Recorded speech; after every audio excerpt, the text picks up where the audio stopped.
సుమన్ టీవీలో మీ personal and business promotions కోసం కింది నెంబర్కి కాంటాక్ట్ చేయండి. Welcome to Suman TV. నేను విజయ్. ముఖ్యంగా విజయవాడ నగరం మునిగిపోవడానికి, వరద నీటిలో చిక్కుకోవడానికి కారణం ప్రధానంగా బుడమేరు వాగు. ఈ బుడమేరు వాగుకి దాదాపుగా 4 చోట్ల గండి పడడం వల్లే ఈ సమస్య తలెత్తిందనేది అందరికీ తెలిసినటువంటి విషయం. అయితే బుడమేరు వాగు ఎక్కడి నుంచి ఇది స్టార్ట్ అవుతుంది, ఎక్కడ ఇది కలుస్తుంది అనేటువంటి విషయాన్ని మీకు డీటెయిల్డ్గా వివరించే ప్రయత్నం చేస్తాను.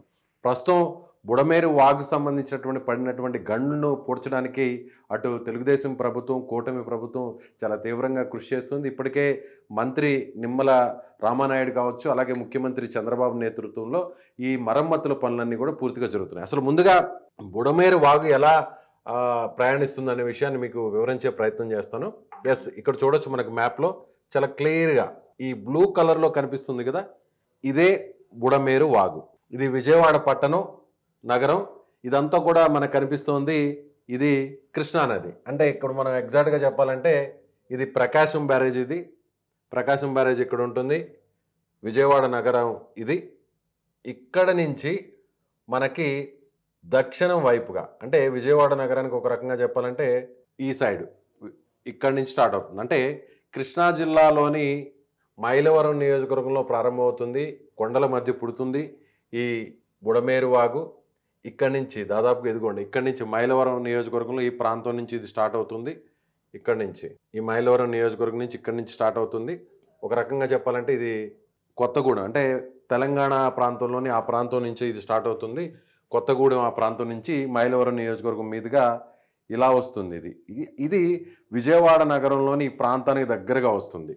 సో ఇక్కడ ఎగ్జాక్ట్గా మనం చూసినట్లయితే అసలు ఎక్కడ ఈ బుడమేరు వాగు గండి పడడం వల్ల ఎలా విజయవాడ ప్రాంతంలో ఉన్నటువంటి అనేక కాలనీలు ముంచెత్తిందో మీకు వివరించే ప్రయత్నం చేస్తాను.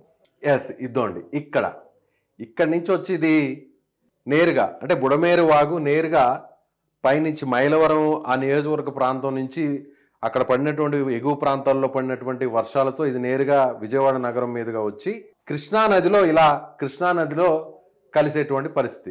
అక్కడ ఏం చేశారంటే సపరేట్గా కృష్ణానదిలో కలిసే విధంగా జనరల్గా చిన్న చిన్న వర్షాలు వచ్చినప్పుడు అది కలుస్తూ వెళ్ళిపోతుంది. అయితే కృష్ణానది ఆల్రెడీ ఉప్పొంగి ఉధృతంగా ఎప్పుడూ లేని విధంగా కూడా కృష్ణానది ప్రవాహం ఉండడంతో కృష్ణానదిలోకి నీరు పోకుండా నేరుగా దాని స్వభావాన్ని బట్టి ఇది నేరుగా ఈ వాగు ఇలా ప్రయాణిస్తూ విజయవాడ నగరం మీదుగా కొల్లేటి సరస్సులో కలుస్తుంది. ఇక్కడ చూడొచ్చు మనం గోదావరి జిల్లాలో ఉన్నటువంటి కొల్లేరు సరస్సు వరకు వెళ్తుంది. ఇదోండి ఇక్కడ కలుస్తుంది కొల్లేటి సరస్సులో. అంటే దీని స్వభావం ప్రకారం చూసినట్లయితే అది యాక్చువల్గా ఉన్న దాని ప్రకారం ఇలా వెళ్ళి విజయవాడ నగరం నుంచి కృష్ణా జిల్లా మీదుగా ప్రయాణిస్తూ గోదావరి జిల్లాలోని తాడేపల్లిగూడెం మీదుగా కొల్లేటి సరస్సులో కలుస్తుంది. అయితే జనరల్గా ఇలా వెళ్ళడం వల్ల ఏంటంటే ఇది వంపులు తిరుగుతూ వెళ్ళడం వల్ల నగరంలోనే అనేక ప్రాంతాలు మునిగిపోతాయనేటువంటి ఉద్దేశంలో ఇక్కడ ఒక రెగ్యులేటర్ని ఏర్పాటు చేశారు. ఆ రెగ్యులేటర్ కూడా ఏర్పాటు చేసిన తర్వాత వెలగలేరు అనేటువంటి ఒక హెడ్ రెగ్యులేటర్ని ఏర్పాటు చేశారు. అక్కడి నుంచి దీన్ని లాక్ చేసి అక్కడి నుంచి నేరుగా విజయవాడ వైపు ఇది డైవర్షన్ చేసేటువంటి పరిస్థితి. అయితే 4 చోట్ల గండి పడింది. గత ప్రభుత్వ హయాంలో గండ్లు పడినా కూడా పట్టించుకోలేదని సాక్షాత్తు ముఖ్యమంత్రి చంద్రబాబు నాయుడు గారు చెప్పారు. అయితే ఇప్పుడు ఆ గండి పడడం వల్ల ఏ ప్రాంతాలన్నీ కూడా డ్యామేజ్ అయ్యో మనం చూడొచ్చు. ఇక్కడ చూడొచ్చు మనకి ఎగ్జాక్ట్గా అజిత్ సింగ్ నగర్ పూర్తిగా మునిగిపోయింది. ఇక్కడి నుంచి ఇదిగోండి, ఇక్కడ ఈ ప్రాంతంలో గండ్లు పడడం వల్ల 4 చోట్ల ఆర్ఆర్పేట, వాంబే కాలనీ, ప్రకాష్ నగరు, అలాగే జక్కంపూడి, అలాగే పాయకాపురం, రాజీవ్ నగర్, కండ్రిగా ఈ ప్రాంతాలన్నీ కూడా పూర్తిగా మనం చూడొచ్చు. గండి పడడం వల్ల ఈ ప్రాంతాలన్నీ కూడా పూర్తిగా నీట మునిగినట్టు పరిస్థితి. ఈ బుడమేరు వాగు వల్ల, ఇక్కడ ప్రయాణిస్తున్నటువంటి ఈ బుడమేరు వాగు వల్ల ఇక్కడ గండ్లు పడడం వల్ల మొత్తం వాటర్ అంతా కూడా ఇలా వచ్చేసి ఈ ప్రాంతాన్ని అంతా కూడా ముంచెత్తింది. 4 చోట్ల గండి పడింది. మొత్తం 4 చోట్ల గండి పడింది. ఆ గండిని పూడిస్తే కానీ, అక్కడ పడినటువంటి ఆ గండిని పూడిస్తే కానీ ఈ నీటి ప్రవాహం ఈ కాలనీల మీద పడకుండా తిరిగి యథావిధిగా ఇది కృష్ణానదిలో అన్నా కలుస్తుంది, లేదంటే కొల్లేటి సరస్సులో అన్నా కలిసేటువంటి పరిస్థితి. ప్రధానంగా ఇది కృష్ణానదిలోనే కలవాల్సినటువంటి పరిస్థితి. అయితే ఇప్పుడు ఆ గండ్ని ఏపీ ప్రభుత్వం ఏ విధంగా పూడుస్తుందో, ఎంత యుద్ధ ప్రాతిపదికన ఆ మరమ్మతుల్లో ఆ పూడికలు చేస్తుందో మీకు ఒక డీటెయిల్గా వివరించే ప్రయత్నం చేస్తాను. ఇక్కడ మనం చూడొచ్చు. ముందుగా ఇవాళ ముఖ్యమంత్రి చంద్రబాబు నాయుడు గారు ఆయన ఏరియల్ వ్యూ ద్వారా అసలు పనులకు సంబంధించినటువంటి వాటిని ఆయన నేరుగా హెలికాప్టర్ ద్వారా ఆయన విజిట్ చేశారు. చూడొచ్చు చంద్రబాబు నాయుడు గారు ఆయన నేరుగా గండి పడినటువంటి ప్రాంతాలని, బుడమేరు వాకు సంబంధించినటువంటి ఎక్కడెక్కడ గండ్లు పడ్డాయో ఆ ప్రాంతాన్ని అంతా కూడా విజిట్ చేస్తున్నారు. ఆ కాలనీలన్నీ నీట మునిగినటువంటి కాలనీలు ఇప్పుడు ప్రస్తుతం ఎలాంటి సిచ్యువేషన్లు ఉన్నాయని నేరుగా చూస్తూ ఉన్నారు. అదేవిధంగా మొత్తం 4 చోట్ల గండి పడితే 3 చోట్ల యుద్ధ ప్రాతిపదికన రేయింబౌళ్ళు కష్టపడి కూటమి ప్రభుత్వం చంద్రబాబు నేతృత్వంలో అక్కడ గండ్లు పూడ్చినటువంటి పరిస్థితి. అయితే ఒక్క చోట మాత్రం గండి పూడ్చలేనటువంటి పరిస్థితి. ఎందుకంటే ప్రవాహం కొనసాగుతూ ఉంది, ఇంకా నీటి ఉధృతి ఏమాత్రం తగ్గలేదు. కాబట్టి ఆర్మీని రంగంలోకి దింపారు. ఇక్కడ మనం టీడీపీ ప్రభుత్వం, ముఖ్యంగా ఏపీ ప్రభుత్వం ఏ విధంగా గండిని పూడుస్తుందో మనకి వచ్చినటువంటి ఆ విజువల్స్ ద్వారా మీకు వివరించే ప్రయత్నం చేస్తాను. ఈ గండిని ఈ విధంగా దెబ్బతిన్నటువంటి గండిని చూడండి. ఆ గండి పడిన చోట ఏ విధంగా ప్రొక్లైన్స్, భారీ భారీ యంత్రాలు, వాహనాలు, ట్రక్స్ ద్వారా అక్కడ గండిని పూడ్చేటువంటి ప్రయత్నాన్ని జరుగుతోంది.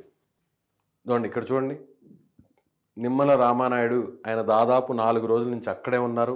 అక్కడే రేయింబవళ్ళు కష్టపడుతూ రాత్రి పగులు అన్న తేడా లేకుండా ఆయన నేరుగా స్వయంగా అక్కడే ఉండి తిష్ట వేసి మరి ఆయన ఆ గండ్లను పూడుస్తున్నటువంటి పరిస్థితి. చూడండి ఇదంతా గండిపడి, ఆ గండిపడిన ప్రాంతం నుంచి వాటర్ అంతా కూడా విజయవాడ ప్రాంతంలోని అనేక కాలనీని ముంచెత్తేసినటువంటి పరిస్థితి.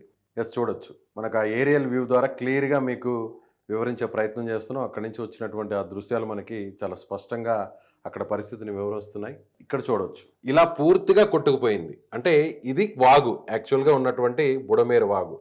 ఇక్కడి నుంచి గండి పడిపోయింది. చూడండి ఏ స్థాయిలో గండి పడింది. ఇక్కడి నుంచి అక్కడ వరకు కలుపుకుంటూ వెళ్ళాలి. చూస్తున్నారుగా, ఇది ఎగ్జాక్ట్గా బుడమేరు వాగు. ఇప్పుడు అర్థమవుతుందా మీకు? ఇది ఎగ్జాక్ట్గా బుడమేరు వాగు. ఈ వాక్ అటువైపు ఇటువైపు ఉండాల్సినటువంటి కరకట్టలో ఈ వైపు ఉన్నటువంటి కరకట్ట మొత్తం కొట్టుకుపోయింది. అంటే ఒక మొత్తం పెద్ద స్థాయిలో గండిపడింది.